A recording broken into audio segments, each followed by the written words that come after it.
እሺ አብራው ከምትሰራ ቢሮ ባልደረባው ጋር ፊልድ ሄደው ያው እንግዲህ ሴት ናት ባልደረባውና እሱ ሆቴል ማደር ቢኖርባቸውና ያለው አልጋ ደብል ቤድ አንድ ሩም ብቻ ቢሆን ውጭ ማደር አለበት ወይስ ግድ የለም የተለያየ አልጋ ላይ ከሆነ ከሷ ጋር ቢያድር ችግር የለውም አደርኩስ ቢል ጉዳይ ያጣላሉ አንዴ በማሲቆም አይ ሐሳብህ ግን ሰይፍሽ ከባድ ጥያቄዎች ናቸው ትዳር ላይ የሚያጋጥሙ ናቸው በነገራችን ላይ እናንተ እንደ ፈራጅ እንደ ዳኛ እንደ ኖሞር እንደ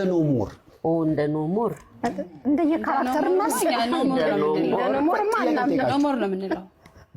ያ ሰው ከዛች የሥራ ባልደረባው ጋር አንድ ክፍል ውስጥ ደብል ቤዱ ስለተኛ ሌላ ነገር ይፈጠራል በሚል ጠው መኖር አለበት ወይንስ አልጋ ከሌለ ቢተኛም ችግር የለውም ባይተኛስ ቆይ ዛንቀ